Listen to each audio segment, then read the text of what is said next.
I had a friend of mine, a good friend of mine, his brother was a professor at Fresno State. I met with him to talk about what do you do in churches, how do you handle the mental health issues? And he gave me a lot of advice. And one thing he kept repeating to me, he goes, I believe that awareness is health. We do not have to accomplish. It's what I said about the difference between Western thinking and Eastern thinking. Are we going for accomplishment or are we going for growth? And I think we need to be more growth-oriented and less accomplishment-oriented.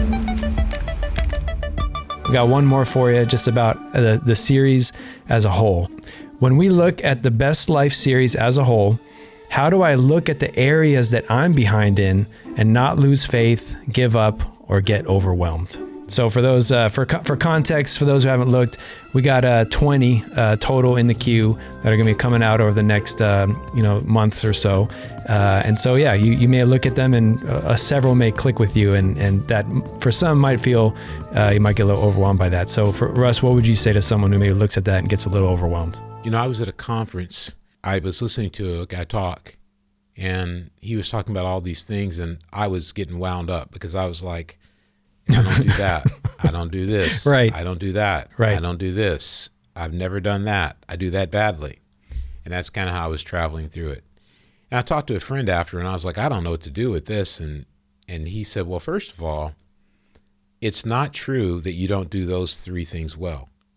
He said, you do those three things well, you shouldn't even be worried about that. The last thing you need to do is work more on those. You don't need to get stronger at those strengths. You need to look at these other 2-3 areas, and those are areas you can grow, but you need to pick one of them, not pick all three of them. And so what I think you do is just enjoy the process. Coach Nick Saban of the Alabama Crimson Tide, which some people may not like that team. I really enjoyed Nick Saban's leadership, but he used to build the team and talk a lot about process, that he tells the kid, don't focus on going to the NFL. Don't get focused on being an All-American. Focus on the process. And what he's talking about is getting to the dream is something I mentioned in the first podcast, and I like to call spiritual incrementalism. It's the tortoise and the hare. It's being willing to do the things each day. And I have a hard time with this, but I'm really working hard on this. Do the things each day to get where you need to get to. When I was really out of shape, and I still need to get in better shape, but when I was really out of shape, one of the things I had to do was not get overwhelmed and go, I need to lose 25 pounds right now. And instead I said, okay, what are the things I need to add to my life? What do I need to do with my diet? And then forget about it and just do those things. And then you wake up 3 years later or 2 years later and you're more what you want to be. And so I think some of this is people ought to just love and enjoy getting a better relationship with God, seeking a best life.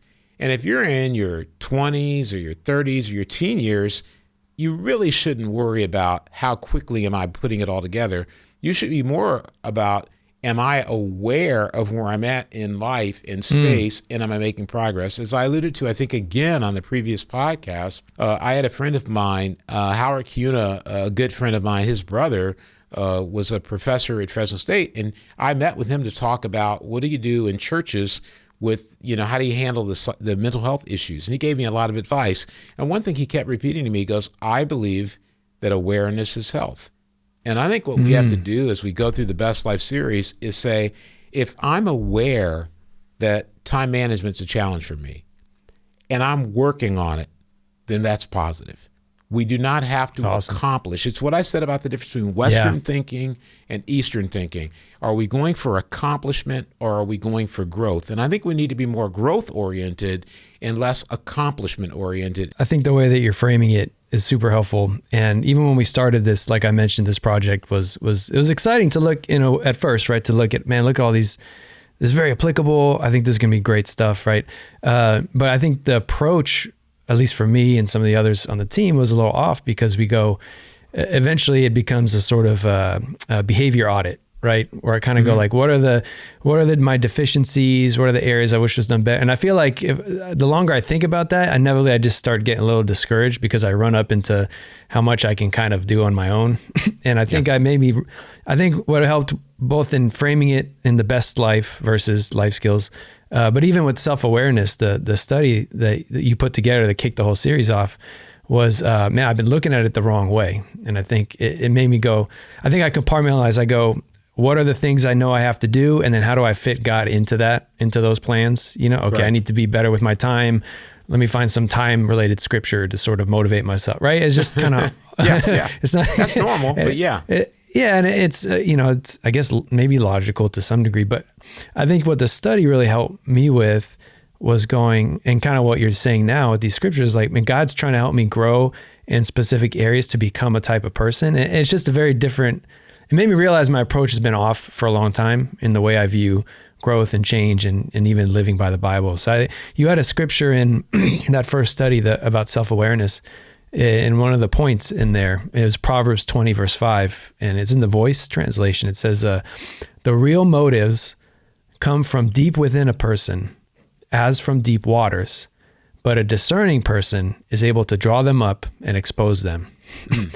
Well, first of all, I was like, okay, what does motives mean? I looked that one up. A reason for doing something, especially one that is hidden or not obvious. And so I think that with the scripture really helped me go, okay, there's a lot of, I think what I thought self-awareness was let me sort of figure out what I'm doing in my life. Notably, what am I doing wrong that I need to get do right? So, and I think, but motives go, I don't know, I have to ask the why, like what's going on that led me to that. And I feel like my wife, Amy, is always trying to help me when we talk to get to that place. Like when we talk and I've blown it again with getting out of the house on time. That's our recurring fight.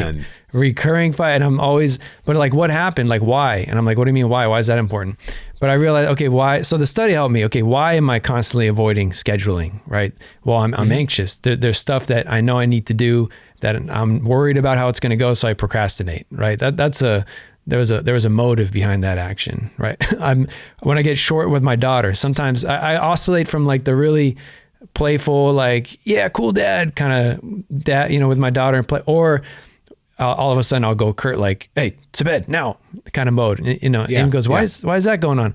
Well, I was trying to obey the scripture a little better. I'm like, well, I got a lot of insecurity as a dad. I got a lot of fear of how I'm going to do, a lot of worries that I don't often deal with or think about or talk about. And so I overcompensate, so I'm just starting the journey. I don't have like a whole lot of wise things to say about this other than the way that you're framing it really helped me kind of go, okay, before I tackle, I think that's why, you had a great suggestion of like, hey, let's really camp on the self-awareness for a bit before we dive into a lot of the others, because everything stems from this. And I really believe that after our discussions and reading through this study a couple of times.